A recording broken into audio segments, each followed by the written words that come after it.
O Dezembro Laranja, que é uma campanha anual de conscientização sobre o câncer de pele, chama a atenção exatamente para a importância de aproveitar o sol, mas com responsabilidade. Embora a luz solar seja super importante, essencial para a nossa saúde, a produção da vitamina D, por exemplo, o descuido com a proteção e práticas indevidas, como o bronzeamento artificial, fora de controle ou sem o devido cuidado, tudo isso acaba aumentando o risco de câncer de pele, que é o tipo mais comum no Brasil. Tipo de câncer mais comum no Brasil representa, em média, 33% de todos os diagnósticos oncológicos no país, de acordo com o Instituto Nacional de Câncer, o INCA.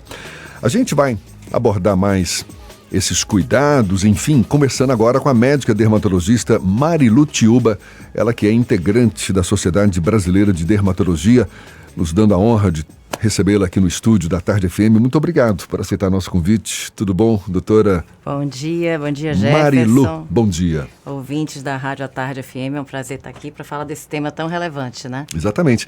Vou perguntar logo os principais erros, quais são, que as pessoas cometem ao se expor diariamente, não é? Se expor ao sol diariamente, e como evitar esses erros, considerando a necessidade, o equilíbrio necessário, não? Entre proteção e produção de vitamina D. Perfeito.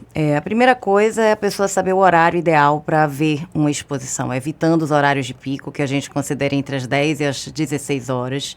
O paciente tem que aplicar filtro solar todos os dias. A gente fala que não se deve economizar no uso do filtro, aplicar camadas espessas. Existe uma regra do Consenso Brasileiro de Fotoproteção, que é a regra da colher de chá. Por essa regra, a gente teria que aplicar uma colher de chá no rosto, e envolvendo couro cabeludo, uma para um braço, uma para o outro braço, seriam 9 colheres de chá no corpo todo. A gente sabe que na prática as pessoas nem medem essa quantidade e não aplicam, né, essa quantidade que seria ideal. Então é uma camada espessa, né, em toda a área fotoexposta. E nem sempre viável do ponto de vista econômico também. Também, né? Sim, com certeza, né? Quando você vai colocar isso matematicamente num frasco de filtro solar, a gente vê famílias às vezes passarem um mês inteiro usando o mesmo tubo. Então a gente sabe que a quantidade é sempre aquém daquela ideal. E é por isso que a reaplicação a cada 2 horas é o que a gente mais incentiva. E outras medidas de fotoproteção, o uso de chapéus, né, de bonés, de blusa com fator de proteção ultravioleta. Elas realmente são eficazes, fazem a barreira física. Buscar a sombra, as pessoas infelizmente hoje abusam muito do sol, apesar de toda essa informação, de toda essa consciência que gerações passadas não tinham, né? A gente não se culpa, na nossa infância a gente não tinha nem acesso ao filtro. Então hoje os filtros já têm um custo também mais barato. Então... Pois é, você tocou num ponto legal. Antigamente não existia esses recursos todos aí, filtro solar, protetor solar e tudo mais. E a incidência de câncer era tão alta quanto hoje? Ou hoje, na verdade, a gente fica sabendo dessa incidência grande por conta de haver mais diagnósticos? Existe mais diagnóstico, né? A gente tem hoje campanhas, né, educativas, e eu acredito que o dano é cumulativo. Então, a nossa geração hoje é a geração que a gente acaba se deparando com mais diagnósticos, né? Por quê?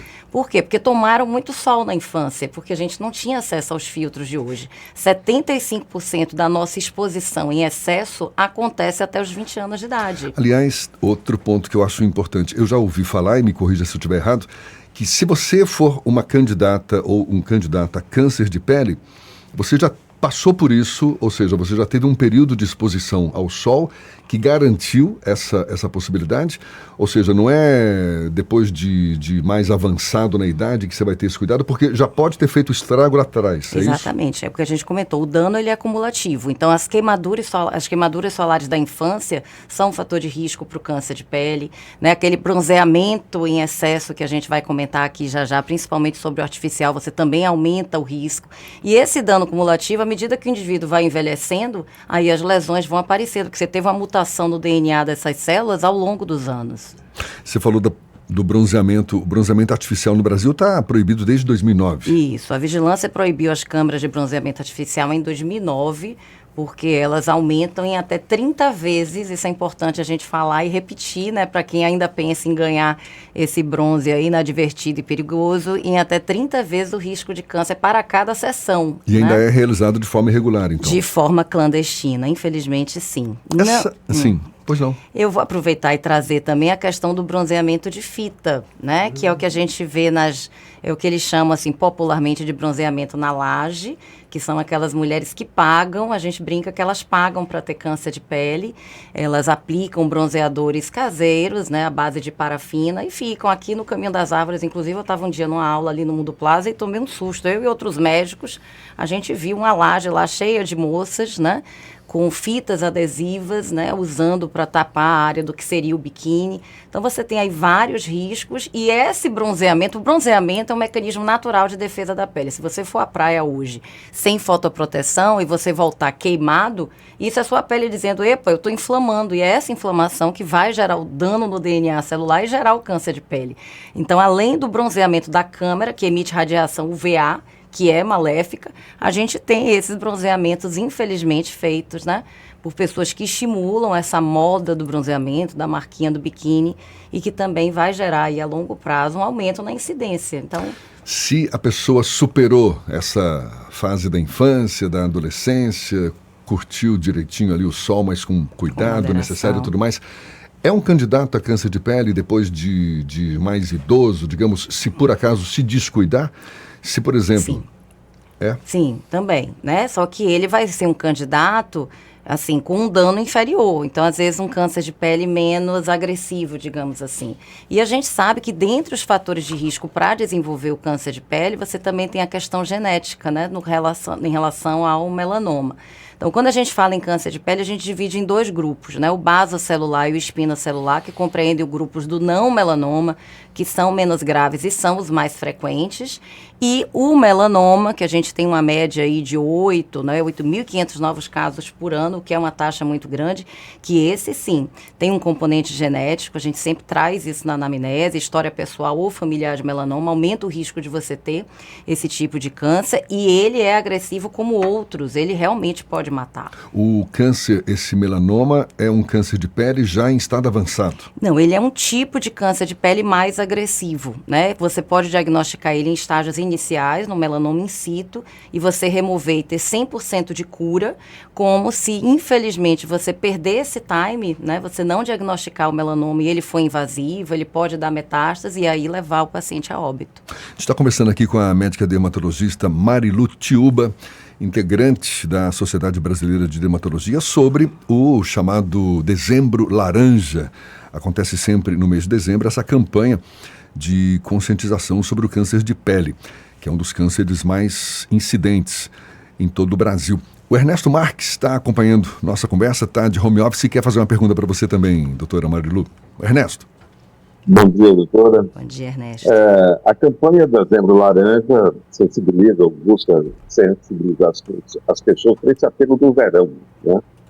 Mas eu te pergunto sobre os cuidados que a gente deve ter no dia a dia, sobretudo nós que vivemos na cidade, que tem uma grande parte do ano com a exposição muito grande à luz solar. A gente não se expõe aos riscos da superexposição somente quando a gente está na praia, na piscina, né? Como é que a gente se protege no cotidiano, principalmente quem trabalha, passa muitas horas se movimentando ao ar livre? Isso, perfeita colocação, porque a gente mora em Salvador, que é uma cidade quente o ano todo, né? A nossa campanha do Mater Day agora do Dezembro Laranja é sol o ano todo, de sol a sol, né? Então a gente não tem trégua. O ideal é que você aplique filtro solar todos os dias, né? Independente de estar em ambiente fechado ou não. A gente sabe que hoje o protetor, ele protege tanto para UVB, que é essa radiação do sol, quanto para UVA. Quer dizer que mesmo a gente, depois de velho...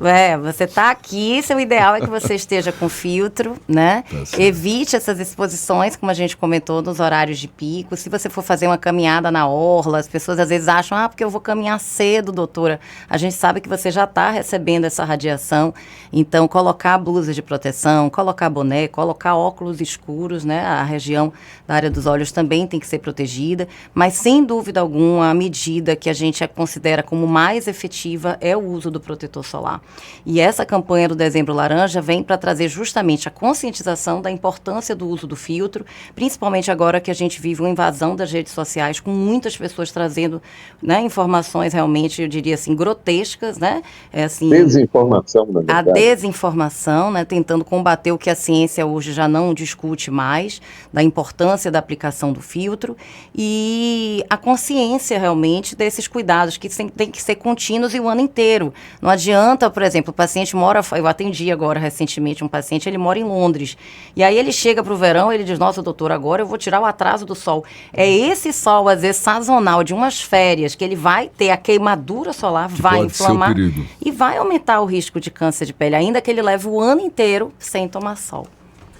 E tem gente que despela mesmo, né? Descasca, fica aquela coisa louca, né? Exatamente, descamação, né? E isso é uma coisa que nessas lajes, né? Nesses ambientes que as mulheres se expõem, esses bronzeamentos, num intervalo de tempo muito curto, usando loções bronzeadoras, a gente vê baixar nitidamente a imunidade. Eu já peguei pacientes depois de bronzeamentos artificiais de laje com herpes, né? Com condições que são resultado dessa inflamação exacerbada e o corpo não está preparado para isso. Esse acúmulo, doutora, com a exposição do sol de pessoas que já têm problema e explode na pele, como herpes, por exemplo, exige um cuidado adicional, além do protetor, ou tem alguma inconveniência de em determinada seguida se proteger com o uso do filtro solar? Eu não entendi sua pergunta, me perdoe. Eu pergunto sobre pessoas que têm doenças de pele. Ah, sim. Ou que estão, por exemplo, com a crise de herpes. Pronto, todo paciente... A exposição ao sol, nesse caso, ela deve ser evitada, protegida com filtro solar, com roupa, Isso, com certeza, né? Tanto os pacientes que têm herpes labial, a gente diz que mudanças bruscas de temperatura, tanto o sol excessivo quanto o frio, podem desencadear as crises, e outras doenças dermatológicas, né? A gente tem um universo de doenças que a gente orienta para o paciente evitar a exposição ao sol, porque você vai ter um comprometimento aí do sistema imunológico e ele acaba ficando mais vulnerável. Doutora Mari... exposição para quem vai buscar a tal vitamina D, doutora. Tem exposição naquele sol mais quente, mais tímido. Como a gente faz essa captura dessa radiação que nos favorece a produção de vitamina D no cotidiano? Precisa disso. Foi como o Jefferson, ele abriu a entrevista falando da importância do sol para a nossa saúde, isso é indiscutível. Mas aqui a gente estabelece agora o grande dilema hoje entre dermatologistas e outros especialistas, como geriatras, reumatologistas, até os endócrinos, que pedem para seus pacientes tomarem sol para ativar a vitamina D. E a gente sabe que, na prática, nós moramos numa cidade muito quente. E existe um trabalho que mostra que o uso do filtro solar não impede você de ativar essa cascata. Teoricamente, 5% da sua superfície corpórea recebendo essa radiação, ainda que indireta, é o suficiente para você ativar a cascata. Então, nós, dermatologistas, orientamos a reposição oral de vitamina D, que é extremamente acessível, segura. O paciente passa no médico especialista, seja o geriatra, seja o dermato, seja o reumato, dosa a sua vitamina D, e se tiver baixa, ele vai tomar, né, a reposição, mas não obrigatoriamente tendo que todos os dias se expor ao sol, porque isso vai sim aumentar o risco dele de câncer de pele, até porque na maior parte das vezes são pacientes idosos, e os médicos recomendam no horário de meio-dia. Eu já vi isso em orientações de consulta. É o horário menos indicado, né? É o horário menos indicado. Então a gente pede aí que as pessoas tenham essa consciência. Hoje a gente já tem, inclusive, pacientes que acima de 60 anos já colocam a reposição de vitamina D como uma coisa, uma dose baixa diária, mas a exposição solar diária, ela deve ser evitada, principalmente nos horários de pico. Doutora Marilu, o que é a regra do ABCDE para identificar lesões suspeitas de câncer? Parece que é uma regra bem divulgada aí, mas será que todo mundo sabe? É isso que a gente tenta trazer no Dezembro Laranja, né? A importância do ABCDE. O ABCDE é uma forma didática da gente alertar o paciente a ficar atento às suas próprias pintas com adiassimetria. Então, aquelas pintas, né, que são com aquele aspecto mais bizarro, assimétrico mesmo, metade de um lado, se você contrabalançar, ela não é igual à outra metade. Então isso já Chama atenção. Já chama a atenção. As bordas irregulares. Que é o B. Que é o B. O C de múltiplas cores, né? Um marrom claro, um marrom escuro, às vezes um azulado, um acinzentado, né? Assim, as lesões de câncer de pele, elas são muito traiçoeiras. Então, o paciente começa a ver aquela lesão com múltiplas cores, ele deve estar atento. O D de diâmetro, toda pinta, né, maior do que 6 milímetros, ela merece ser avaliada. E o E, que é um E de evolução. Então, é aquela pinta que mudou de tamanho, que passou a incomodar, que sangra, que coça. Então, seguindo essas regras, o paciente geralmente procura o dermatologista e aí, com o auxílio do dermatoscópio, que é um aparelho que a gente promove uma amplia imagem, a gente tem critérios e que aí vai diferenciar se aquela lesão ela tem aspectos malignos ou não. Uma vez diagnosticado o câncer de pele, quais são os tratamentos mais indicados? Na grande maioria dos casos, o tratamento de eleição e mais efetivo é a remoção cirúrgica daquela lesão, né? Às vezes, quando as lesões são muito extensas, você faz uma biópsia, identifica o tipo de câncer de pele e encaminha para o cirurgião oncológico ou para o cirurgião dermatológico para fazer a remoção de forma efetiva. Porque, infelizmente, o que a gente vê também quando cai em mãos destreinadas, né, a se deparar com câncer de pele, é que as margens não são dadas de forma correta, ou aquele material não é estudado, né? É muito triste ainda, em pleno 2024, a gente vê que alguns pacientes não têm acesso ao que seria o básico, né? Você saber, uma vez feito o diagnóstico, tirar da maneira correta. Porque senão pode reincidir. Recidivar ou no mesmo local, principalmente para as lesões do tipo não melanoma, né, o basocelular, o espinocelular, e às vezes dando lesões mutilantes que vão exigir abordagens cirúrgicas mais agressivas. E no caso do melanoma, às vezes você tira aquela lesão que era o primário, e aí depois de 4, 5 anos, esse paciente já está com metástase, e quando você vai buscar foi de um melanoma lá atrás que não diagnosticaram. A pele negra é tão suscetível quanto a mais clara para o câncer de pele? Não, na prática, os pacientes de pele clara, de olhos claros, eles têm um risco aumentado. O negro, por ter mais melanina, teoricamente ele tem mais, né, proteção, e a gente diz teoricamente porque o melanoma no negro, ele costuma dar mais nas regiões acrais, né? Palma e planta dos pés. Então, os negros também precisam usar filtro solar. A melanina, ela não isenta totalmente o risco dele vir a ter o câncer de pele. A gente vê aí o câncer de pele como representa 1/3 dos diagnósticos oncológicos no Brasil. Está faltando política pública para ampliar essa prevenção, na sua avaliação? Eu acredito que sim, né? O Dezembro Laranja é uma campanha muito, assim, de repercussão nacional, mas é promovida pela Sociedade Brasileira de Dermatologia, né? E graças a Deus, esse ano a gente teve uma adesão muito grande, né, nos hospitais do SUS. Eu acho que a mobilização ainda é pouca diante da incidência do câncer de pele no Brasil. É muita falta de acesso, às vezes, a essa informação e, às vezes, acesso ao especialista, Jefferson. Isso é uma coisa que a gente vê na prática, né? Os pacientes, às vezes, eles passam no clínico geral, falta expertise de outros profissionais para suspeitar de lesões malignas. Então, eu acho que tudo isso aqui, a gente está aqui na rádio falando do câncer de pele, eu alimento meu Instagram alertando todos os momentos. Eu acho que a gente tem que fazer das redes sociais, dos meios de comunicação, realmente um divulgador. Porque o câncer de pele, se você tem um diagnóstico precoce, você está salvando uma vida. E uma vez não cuidando de forma precoce, corre o risco, inclusive, de morrer. Morre, sim, se for melanoma, com certeza. Melanoma, que é o tipo mais agressivo, grave, né? Exatamente. Muito bom. Então, a gente fez aqui o nosso papel, né? Contribuir aí para a conscientização das pessoas. Estamos em pleno Dezembro Laranja, que é essa campanha anual sobre o câncer de pele, chamando a importância e a atenção, não é, sobre a importância de utilizar o sol, né, aproveitar o sol, mas de forma responsável. Afinal de contas, todo mundo gosta de um sol, mas que seja com cuidado. Com certeza. Doutora Marilu Tiúba, médica dermatologista, integrante da Sociedade Brasileira de Dermatologia. Muito obrigado pela sua disponibilidade, pela atenção dada aos nossos ouvintes. Até uma próxima. Bom dia. Bom dia. Tá bom? Muito obrigado. São 7h49 na Tarde FM.